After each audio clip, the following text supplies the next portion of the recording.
ये क्वेश्चन है, एक बार देखिएगा, फिल इन द ब्लैंक का क्वेश्चन है, आंसर मार्क करने का प्रयास कीजिएगा। दरअसल इस क्वेश्चन को कराने का जो कारण है वो ये है कि बहुत सारे बच्चों को इनमें दो ऑप्शन में डाउट लग रहा है, क्योंकि अलग अलग सोर्सेज से अलग अलग तरीके से बच्चों ने पढ़ रखा है। तो एक बार एग्जैक्टली क्या आपका आंसर होना चाहिए ये मैं आपको लॉजिक के साथ में आज समझा देता हूं।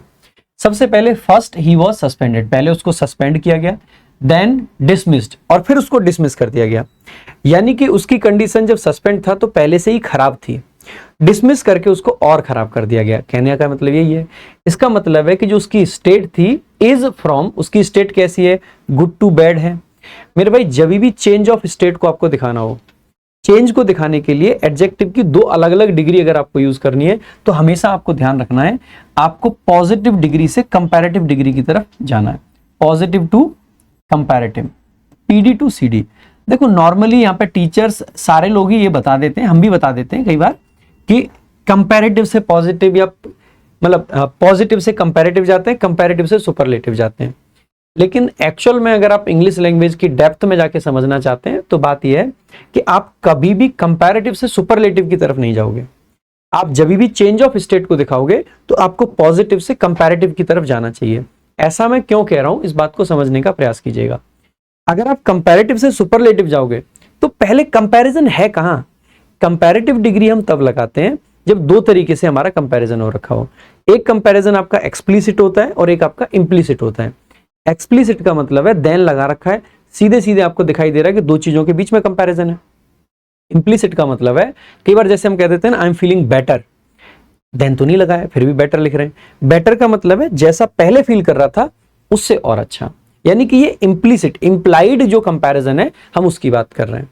अगर इंप्लाइड कंपैरिजन आ रखा है तो इसका मतलब है कि आपको फिर आगे बेटर से और कुछ आगे कहना नहीं है। अगर कोई इंप्लाइड कंपैरिजन नहीं है तो आप सिंपल सी बात है सबसे पहले पॉजिटिव डिग्री लिखोगे। अगर आपने पॉजिटिव लिखी है तो इससे आगे जो नेक्स्ट स्टेज होगी वो हमेशा आपकी कंपैरेटिव डिग्री होगी। यानी कि जब भी आप फ्रेज देखोगे तो बैड टू वर्स बन सकता है, गुड टू बेटर बन सकता है, लेकिन आप वर्स टू वर्स्ट नहीं बनाओगे, बैड टू वर्स्ट नहीं बनाओगे और गुड टू बैड तो कोई मतलब ही नहीं बनता।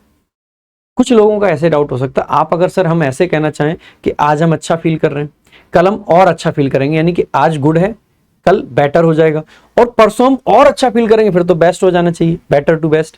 मेरे भाई फिर भी नहीं होगा, क्योंकि हो सकता है उसके अगले दिन आप और अच्छा फील कर जाएं। और बेस्ट होने का मतलब है कि उससे ऊपर कुछ पॉसिबल नहीं है। तो अगर आप दिन ब दिन और अच्छा फील करते जा रहे हैं तो आप बिल्कुल कतई सुपरलेटिव लगा ही नहीं सकते हैं। तो अगर आपकी 3-4 स्टेजेस भी हैं तो भी आप सुपरलेटिव नहीं लगा सकते हैं।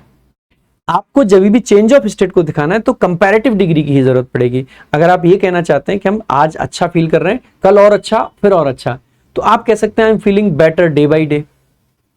या आप कई बार ऐसे कह सकते हैं आई am feeling better and better. Better and better का मतलब है और अच्छा फील करते जा रहा हूं, तो इस तरीके से कह सकते हैं। यानी कि सिंपल सा क्वेश्चन है, इसमें बैड टू वर्स हमेशा आएगा। तो जब भी चेंज ऑफ स्टेट को दिखाना हो पॉजिटिव डिग्री से कंपैरेटिव डिग्री की तरफ हमें जाना होता है।